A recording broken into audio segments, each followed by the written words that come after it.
Eric, over to you. Thanks, Steve. The road to John Brennan's confirmation as the new CIA director was a bumpy one, to say the least. On Friday, behind closed doors, he was sworn in. Instead of resting his hand on a Bible, he chose the original draft of the Constitution, but this document does not include the Bill of Rights. Is that a problem? Joining us now with more is online editor of the Weekly Standard, Daniel Halper. I'm sorry. So is it a problem? Does the Constitution have to have the Bill of Rights in it for it to be a true swearing in, sir? No, it's not a problem in the sense that he is not the CIA director or he's not able to perform the duties of his job.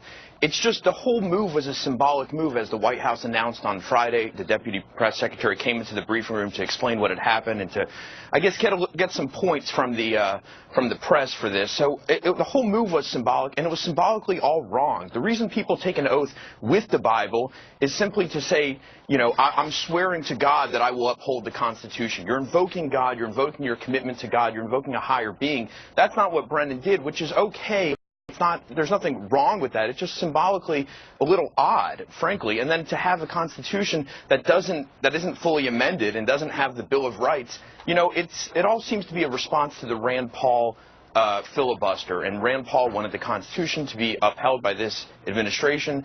And it just seems so bizarre to get it completely wrong like this. Well, Danny, I'm trying to figure out if there's a ceremony to swear someone in, can they just pick and choose whatever they want to put their hand on? Is that where we're headed?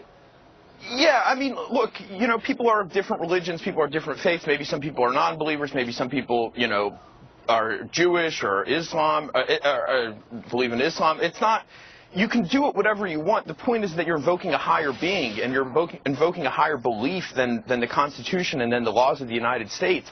And that's where this is kind of weird, because you're taking an oath on the document. You know, you're invoking the document that you're voting and taking an oath to uphold. It's just bizarre. It doesn't really make sense. Well, but beyond bizarre, there's no rule, there's no written rule that says you have to swear in on a document that's approved by the federal government? Not at all. I mean, it's just customary, and so you can change it up, I suppose, and you can do things like this.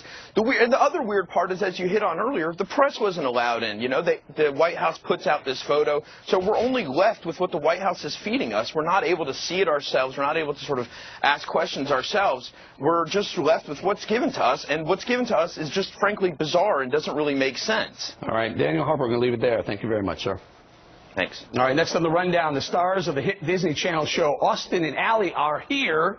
But first, on this day.